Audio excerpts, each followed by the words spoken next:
जय मसीह की। परमेश्वर की स्तुति और तारीफ और जय जयकार कीजिए प्रियो। एक और दिन परमेश्वर ने आपको और मुझे आराधना के लिए दिया है, क्योंकि एक गीत आप और हम हमेशा गाते हैं, वो है आज का दिन यहोवा ने बनाया है। सच में आज का दिन यहोवा ने बनाया है और ये मौका मिला है आपको और मुझे कि हम परमेश्वर की स्तुति करें। आज हमारे बीच में एक और शख्सियत है विजनरी स्टूडियो में कि वो आपसे अपने जीवन की गवाही को शेयर करें। तो आइए मैं आपकी मुलाकात पास्टर कैलाश से कराता हूं, जो आज हमारे विजनरी स्टूडियो में है।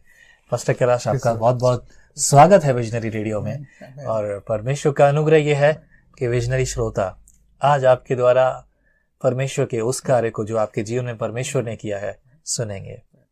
मैं धन्यवाद देता हूं पास्टर का और विजनरी रेडियो का, जिसने मुझे यह अवसर दिया कि मैं अपने टेस्टिमनी को आपके साथ में शेयर करूं और जाने कि मेरे जीवन में कुछ ऐसी घटनाएं घटी है जो मैं आपसे शेयर करना चाहता हूं। और आज से कुछ सालों पहले, करीब 19 साल पहले की बात है कि मैं इस संसार में खोया हुआ था, इस संसार में भटका हुआ था और मैं मेरे जीवन के उद्देश्य को नहीं पहचानता था। पर किसी ने आके मुझे प्रभु यीशु मसीह का सुसमाचार बताया और उसी क्षण कुछ दिनों में मेरे दिल में छेद हो गया, हार्ट में होल हो गया। और हमने बहुत डॉक्टरों को दिखाया, मेरी फैमिली ने, मेरे मदर ने, मेरे फादर ने बहुत सारे डॉक्टरों को दिखाया, लेकिन कहीं से भी कोई उपाय नहीं मिला हमें। और वहां से एक रिपोर्ट आया कि मेरे दिल में छेद है और वो इतना बड़ा है कि उसका इलाज नहीं हो सकता है। और डॉक्टर ने मुझे आखिर में 2 घंटे का टाइम दिया कि 2 घंटे के बाद आपकी डेथ हो जाएगी। और ये सुनने के बाद मेरा परिवार सदमे में पहुंच गया और इतना उनको सदमा था कि हमारा जो बेटा है वो 2 घंटे में मरने वाला है। और सब मेरी फैमिली में रोने लगे, मेरी माँ, मेरे पिताजी, मेरे भाई लोग सब रो रहे थे और सब कह रहे थे कि कैसे हो सकता है, कैसे हमारा बेटा मर सकता है। लेकिन किसी ने उनकी बात नहीं सुनी। मुझे एसएमएस हॉस्पिटल से निकाल कर जयपुरिया हॉस्पिटल में लेकर गए और वहां पर मुझे एडमिट करने की कोशिश की। डॉक्टर ने 2 घंटे का टाइम दिया था और एसएमएस से निकलकर जयपुरिया हॉस्पिटल तक पहुंचने में भी हमें आधा घंटा लग गया।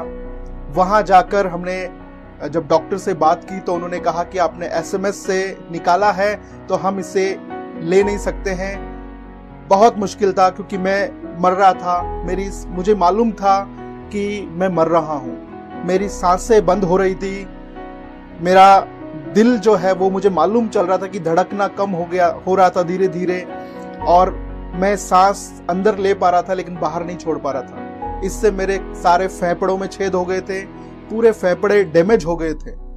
और हम बस रास्ते में थे, जयपुरिया हॉस्पिटल में पहुंचे, पर बहुत उनको रिक्वेस्ट करने के बाद उन्होंने मुझे एडमिट किया, एक बेड पे लिटा दिया और उनके पास मेरा कोई इलाज नहीं था। बस उन्होंने बिस्तर पे मुझे लिटा दिया और कहा कि वेट करो, 2 घंटा पूरा होने के बाद आप इसे लेकर जा सकते हैं क्योंकि 2 घंटे में इनकी डेथ हो जाएगी। उसी दौरान उन्होंने कहा कि चलो इसकी रिपोर्ट सब दोबारा से हम निकालेंगे, तो कि उनको भी कुछ चाहिए था। और उन्होंने मुझे वापस सब जगहों पे रिपोर्ट्स निकाल रहे थे। लेकिन मैं जब धीरे धीरे मेरी सांसें बंद हो रही थी, मैं मर रहा था, मैं मृत्यु को बहुत ही नजदीक से देख पा रहा था कि मृत्यु का जो डर था, मृत्यु का जो भय था, वो मैं महसूस कर पा रहा था। मृत्यु को मैं आमने सामने देख पा रहा था कि मेरी लाइफ जो है वो खत्म होने वाली है। हम सब अपनी जिंदगी के लिए बहुत सारे सपने बनाते हैं, हम ये करेंगे, हम वो करेंगे, हमारा एक घर होगा, परिवार होगा, बिजनेस होगा, सब कुछ हमने सोचा था। लेकिन अभी देखा कि सारे सपने हाथ से निकल गए, सारा सोची हुई बातें हमारे हाथ से निकल गई और बस था कि एंड, लाइफ खत्म हो गई। लेकिन उसी क्षण मुझे बिस्तर में लेटे लेटे एक बात याद आई। थोड़े दिन पहले मुझे एक पास्टर मिले थे। मुझे उस समय तो पता नहीं था कि वो पास्टर क्या होते हैं, लेकिन उन्होंने मुझे प्रभु यीशु मसीह के बारे में बताया।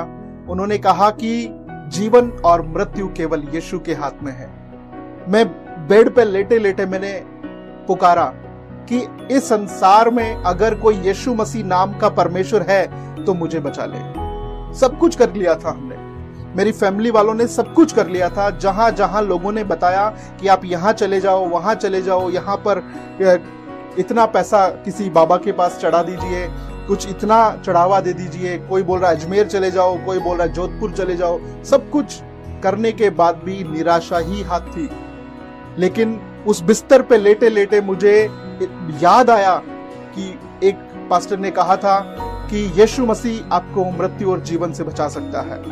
वो बात मुझे स्मरण आई और मैंने आंख बंद करके वहीं बेड पे पुकारा कि अगर इस संसार में कोई भी यीशु मसीह नाम का परमेश्वर है तो मुझे बचा ले। मैं मरना नहीं चाहता हूं, मैं मरना नहीं चाहता हूं। और बस इतना बोलने के बाद मेरी आंख लग गई, मुझे नींद आ गई और मैं वहां बिस्तर पे सो गया। और ये दोपहर 1 बजे की बात थी और मुझे नींद आ गई, पर शाम को 5 बजे मेरी आंख खुली और मुझे यकीन भी नहीं था कि मैं जीवित हूं कि मैं मर चुका हूं। लेकिन मैंने देखा कि मेरे पास में ही एक नर्स थी और उन्होंने मुझे आके देखा कि मैं अभी तक भी जीवित हूं, क्योंकि 1 बजे का टाइम था, मुझे मर जाना चाहिए था 2 घंटे के भीतर, लेकिन अभी तक भी मैं जीवित था। वो सिस्टर गई और डॉक्टरों को बुला के ले गई। तो एक 15 डॉक्टरों का एक टीम बना के वो डॉक्टर आए, क्योंकि इतना ऐसा केस था कि वो पहली बार वो डॉक्टर भी हैरान थे कि कैसे हो सकता है। उन्होंने आके मुझे देखा कि मैं जीवित था। वो वापस मुझे लेकर गए स्ट्रेचर पर और अलग अलग मशीनों में उन्होंने मुझे डाला, एक्सरे निकाले, ये किया वो किया, सब कुछ किया। और शाम को 7 बजे फिर एक और रिपोर्ट आया और वो रिपोर्ट कह रहा है कि आपके दिल में कोई छेद नहीं है। ये बहुत बड़ा मिरेकल प्रभु ने मेरे जीवन में किया। उस दिन मैंने जान लिया कि वो परमेश्वर कौन है जिसको मैंने कहा कि यदि यीशु नाम का कोई परमेश्वर इस संसार में है तो मुझे बचा ले। बस इतनी ही बात सुनकर वो परमेश्वर मेरी प्रार्थना को सुना और उस दिन से मेरा परिवार चकित हो गया। उन्होंने देखा कि कैसे मैं 2 घंटे के भीतर मरने वाला था, लेकिन अभी तक मैं जीवित हूं। जयपुरिया हॉस्पिटल के बहुत सारे डॉक्टर भी चकित थे, कैसे ये हो सकता है। और जब वो रिपोर्ट्स लेकर आए हम, तो हमने लोगों को दिखाया और वो कह रहे थे कि ये असंभव है, ये हो ही नहीं सकता है। एसएमएस का रिपोर्ट कह रहा है कि 2 घंटे में आपका बेटा मर जाएगा। जयपुरिया हॉस्पिटल का रिपोर्ट कह रहा है कि 2 घंटे में मर जाएगा। लेकिन मेरे ये बात कहने के बाद कि यीशु जो भी परमेश्वर है वो मुझे बचा ले, बस इतना बोलने के बाद मैंने देखा कि प्रभु ने मुझे बचाया और मेरे जीवन में यहां से एक यू टर्न आ गया। उसके बाद मैंने अपने जीवन का एक ही मकसद बनाया कि यीशु कौन है, मैं उसे जानना चाहता हूं। मेरे अंदर भूख थी, मैं जानना चाहता हूं कि कौन है। और जिन्होंने मुझे प्रभु यीशु के बारे में बताया था, मैं जाकर उनसे मिला। उन्होंने मुझे एक बाइबल गिफ्ट किया और मैंने उस बाइबल को देखा और मुझे बहुत तसल्ली मिला। और उस दिन के बाद मेरे जीवन में बहुत सारे चेंज आना शुरू हो गए। धीरे धीरे मैं चर्च जाना मैंने शुरू किया और मैंने जब चर्च में जाकर ये गवाही दी, रिपोर्ट दिखाया कि रिपोर्ट पहले का रिपोर्ट कहता है कि आप 2 घंटे में मर जाएंगे और अभी का रिपोर्ट है कि मेरे दिल में कोई छेद ही नहीं है। डॉक्टर कह रहे थे कि आपके पूरे फेफड़े जो हैं फट चुके हैं, लेकिन दूसरा रिपोर्ट कह रहा है कि आपके फेफड़े बिल्कुल स्वस्थ हैं। एक असंभव काम प्रभु यीशु मसीह ने मेरे जीवन में किया। उस दिन मैंने ये निर्णय किया कि जो जीवन प्रभु यीशु मसीह ने मुझे दिया है वो जीवन दूसरों को भी मिले। और मैंने प्रभु यीशु मसीह की सेवा को शुरू किया और मैं प्रभु की सेवा में जाने लगा, सीखने लगा और मैं पास्टर के साथ जाता रहा, सीखता रहा कि कैसे प्रभु यीशु मसीह के जीवन को मैंने देखा है। और मेरे जीवन में यहां से एक और यू टर्न आया कि प्रभु ने मेरे मन में एक बोझ डाला कि मैं एक सेवकाई को शुरू करूं, एक चर्च शुरू करूं।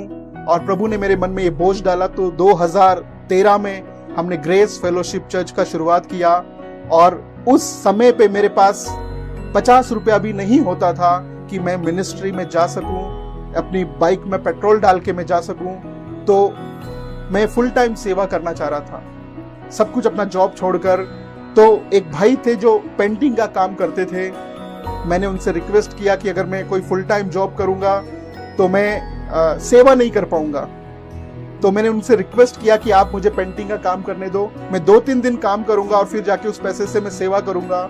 और ऐसे ही यहाँ पे SK सोनी हॉस्पिटल है, उस SK सोनी हॉस्पिटल में बाहर लटक कर मैं पेंटिंग किया मैंने, और मैं यहाँ से 14 नंबर जाता था, वहां से मैं अपने घर मानसरोवर पैदल आता था, और इतना पैदल, वो 14 किलोमीटर है, 14 किलोमीटर पैदल आकर मैं अपने घर से फिर सेवा में जाता था। और बहुत ही मेरे पास ये ललक था कि मुझे प्रभु की सेवा करना है। और जब मैं प्रभु की सेवा में पूरी तरह से आ गया और इस चर्च को हमने शुरू किया, ग्रेस फेलोशिप चर्च, तब हमारे हाथ में बच्चों को खिलाने के लिए एक बिस्किट का पैकेट भी मेरे पास नहीं था, और बहुत तकलीफ थी। मेरे परिवार वालों ने, मेरे घर वालों ने कहा कि तू पागल हो गया है, तू कैसे अपने बच्चों को छोड़कर तू सेवा में भाग रहा है, तू कोई नौकरी कर ले, कोई काम कर ले, पैसा कमा ले। लेकिन मैंने कहा नहीं, प्रभु ने मुझे बुलाया है, जिस परमेश्वर ने मेरे लिए जान दी है उसने मुझे बुलाया है, मैं उसकी सेवा करूंगा। और ऐसे ही हम सेवा कर, मुझे मालूम था कि मैं शायद सेवा में अच्छा नहीं हूं, कोई गिफ्टेड आदमी नहीं हूं, मेरे पास कोई, मुझे बजाने का गिफ्ट नहीं आता, मुझे बोलना नहीं आता, मुझे कुछ भी नहीं आता। लेकिन मैंने कहा कि प्रभु मैं आपके लिए मरने के लिए तैयार हूं, प्रभु अगर आप चाहें तो आप जो भी कहेंगे मैं करूंगा, लेकिन मैं पीछे नहीं जाऊंगा, मैं आपकी सेवा करूंगा। बहुत सारे लोगों ने मुझे निराश भी किया, लेकिन मैं फिर भी प्रभु की सेवा करता रहा। और कुछ भी नहीं था हमारे पास, कुछ खाने के लिए भी नहीं था, पीने के लिए भी नहीं था, लेकिन बहुत दुख उठा के हमने प्रभु की सेवा को शुरू किया। और आज प्रभु ने हमारे जीवन में ऐसे काम किए हैं कि हमारे कलीसिया में प्रभु ने 800 परिवार दिए हैं। और असंभव काम हमने देखा है कि इन 800 परिवारों के बीच में जब हम सेवा में जाते हैं, उस समय कुछ भी नहीं था, लेकिन आज परमेश्वर का बहुत बड़ा काम, बहुत बड़ा चीजों को हमने देखा है कि प्रभु ने सब चीजों के लिए इंतजाम किया है। बाइक का इंतजाम किया है, परिवार का इंतजाम किया है, हमें बिल्डिंग का इंतजाम किया है, सब कुछ। इसलिए मैं आपको उत्साहित करना चाहता हूं कि प्रभु यीशु ने 16 साल की उम्र में मेरे दिल के छेद को दूर करके मुझे चंगाई दिया और मुझे मृत्यु से बचाया। मैं आपको उत्साहित करना चाहता हूं कि जो यीशु ने मेरे जीवन में किया है वो आपके जीवन में भी कर सकता है। और इस गवाही को सुनने वाले हर एक भाई और बहनों के जीवन में यीशु वही काम कर सकता है जो मेरे जीवन में किया है। बस आज हमें प्रभु पे विश्वास करने की जरूरत है, क्योंकि वचन में लिखा है कि विश्वास करने वालों के लिए सारी बातें संभव हो जाएंगी।